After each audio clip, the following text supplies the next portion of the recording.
нахуст вазири Қирғизистон мутмаин аст ки низоми воқеан демократӣ барои пешрафти иқтисоди ин кишвар ҷиддан мусоидат кардааст. дар як суҳбати ихтисосияш бо бахши қирғизии радиои озодӣ ҷомарт Оторбоев гуфт ки дар 4 соли охир нишондодҳои иқтисодии ин кишвар 6% афзуда аст, вале бо ин вуҷуд иқтисоди кишвар дар ислоҳоти мунтазам ниёз дорад.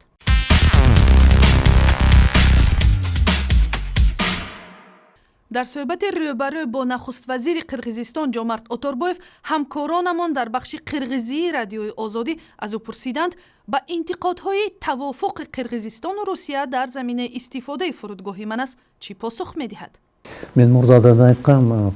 ман пештар гуфтам ки зербино яке аз бартариҳои мо мебошад. мо ба баҳр роҳҳои обӣ надорем. барои ҳамин бояд ба роҳҳои ҳавоӣ бештар таваҷҷӯҳ кунем.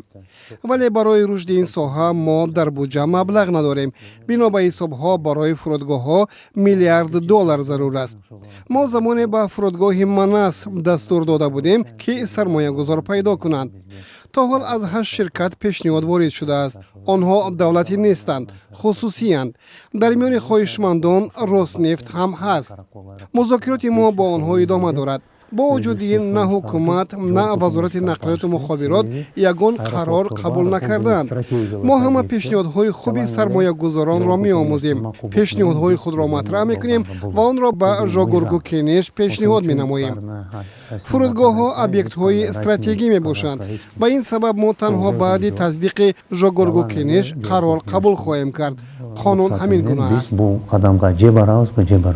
саволи дигар марбут ба нияти пайвастани Қирғизистон ба иттиҳоди гумрукӣ буд. оё мақомоти Қирғизистон ҷиҳатҳои мусбат ва манфии ин ҳамгироиро омӯхтанд? мо аз 1 сол ба ин сӯ роҷеъ ба харитаи роҳ музокираро бо созмондиҳандагони иттиҳодияи гумрукӣ идома медиҳем. харитаи роҳ 95% омода шудааст. баъзе масъалаҳо мондаанд ки дар ояндаи наздик ҳал мекунем.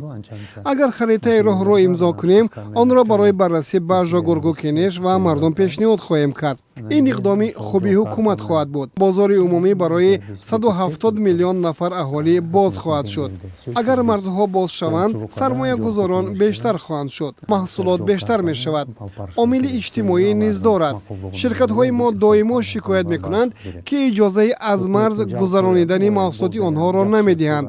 агар Қирғизистон ба иттиҳодияи гумрукӣ дарояд, онҳо метавонанд бидуни мамоният моли худро аз марз гузаронанд. ин барои мо иқдоми дуруст аст, чунки бештари аҳолии мо дар деҳот ба сар мебарад.